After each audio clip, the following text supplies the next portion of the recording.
ministre, la crise majeure que nous traversons rend encore plus criante les inégalités sociales.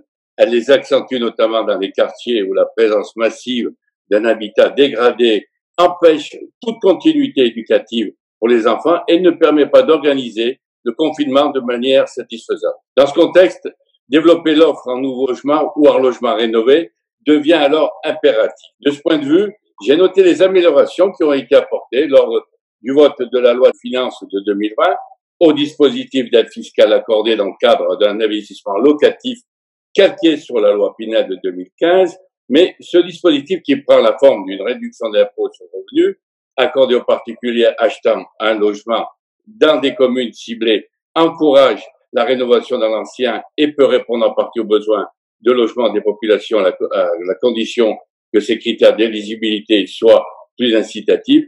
À cet effet, l'éventail des communes éligibles doit absolument être élargi. Pour exemple, dans mon département de la Loire, je trouve plus que surprenant que des communes comme Saint-Étienne, Saint-Chamond ou encore Firminy soient exclues au dispositif, alors que la présence d'un habitat indigne dans certains quartiers et parfois au cœur de ville est incontestable. Il faut aussi agir rapidement, accomplir les conditions d'accès au dispositif et le rendre encore plus attractif, notamment en ce qui concerne le montant de la réduction d'impôt accordée à l'acquéreur du bien.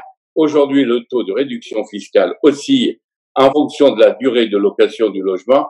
Une fois les travaux accomplis, c'est-à-dire 12% de remise fiscale pour une location de 6 ans, 18% pour une location de 9 ans et 21% pour une location de 12 ans. Enfin, la montée en puissance de ce dispositif permettra aussi aux entreprises artisanales du secteur du bâtiment, dont l'intérêt est de travailler à hauteur de 80% actuellement, et de mieux résister à la crise sans précédent que ça peut affronter l'économie française dans son ensemble. Monsieur le ministre. Ou comme l'a très bien dit le député Dino Cinieri, qui j'ai l'impression a eu un moment de véritable VRP du dispositif, et je l'en remercie très sincèrement.